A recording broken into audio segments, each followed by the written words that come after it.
ಸೂತ್ರ 35. ಅಹಿಂಸಾ ಪ್ರತಿಷ್ಠಾಯ ತತ್ಸನ್ನಿಧೌ ವೈರತ್ಯಾಗಃ. ಪದಗಳ ವಿಭಾಗ.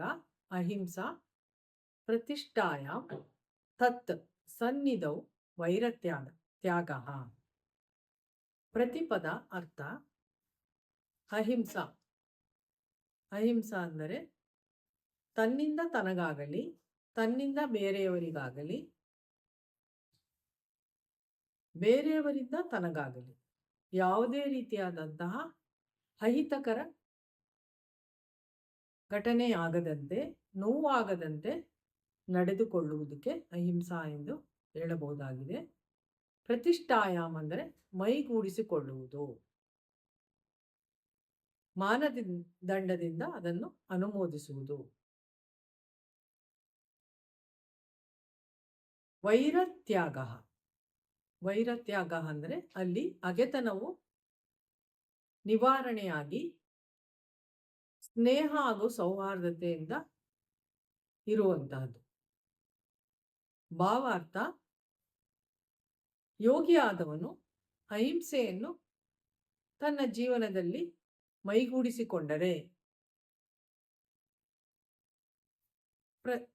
ಪ್ರತಿಷ್ಠಾಪಿಸಿಕೊಂಡರೆ ಅವನಲ್ಲಿ ವರ್ಚಸ್ಸು ಹೆಚ್ಚುವುದು, ಅವನ ಸುತ್ತಮುತ್ತ ಬೆಳದಿಂಗಳು ಬೆಳಕು ಹರಡುವುದು ಹಾಗೂ ಪ್ರೇಮ ಪ್ರೀತಿ ಇವುಗಳು ಅಲ್ಲಿ ತುಂಬಿ ಬರುವುದು.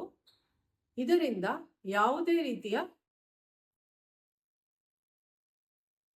ಹಗೆತನವು ಅಲ್ಲಿ ಬರುವುದಿಲ್ಲ.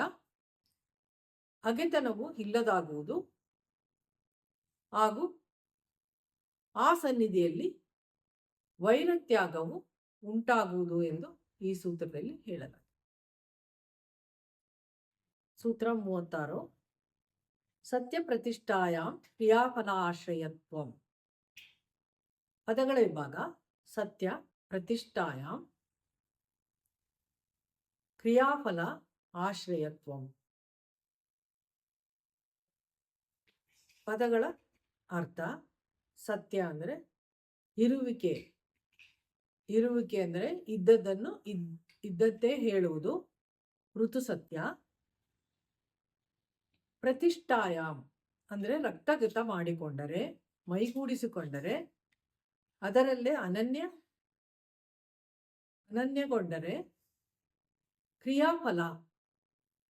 ಕ್ರಿಯಾ ಎಂದರೆ ಯಾವುದೇ ಕಾರ್ಯವನ್ನು ಉದ್ದೇಶಪೂರ್ವಕವಾಗಿ ಮಾಡಿದರೆ ಅದಕ್ಕೆ ಸಿಗುವಂತಹ ಪರಿಣಾಮಕ್ಕೆ ಫಲ ಎಂದು ಹೇಳಬಹುದಾಗಿದೆ. ಆಶ್ರಯತ್ವಂ ಅಂದರೆ ನೆಲೆಗೊಳ್ಳುತ್ತದೆ. ಭಾವಾರ್ಥ. ಯೋಗಾಭ್ಯಾಸಿಯು ಸತ್ಯದಲ್ಲಿ ನೆಲೆಗೊಂಡರೆ, ಸತ್ಯವನ್ನು ರಕ್ತಗತವಾಗಿ ಮಾಡಿಕೊಂಡರೆ, ಮೈಗೂಡಿಸಿಕೊಂಡರೆ, ಸತ್ಯವೇ ಜೀವನವೆಂದು ಅನನ್ಯನಾಗಿ ಜೀವಿಸಿದರೆ ಆ ಯೋಗಾಭ್ಯಾಸಿಯು ಯಾವುದೇ ಕಾರ್ಯ ಮಾಡಿದರೂ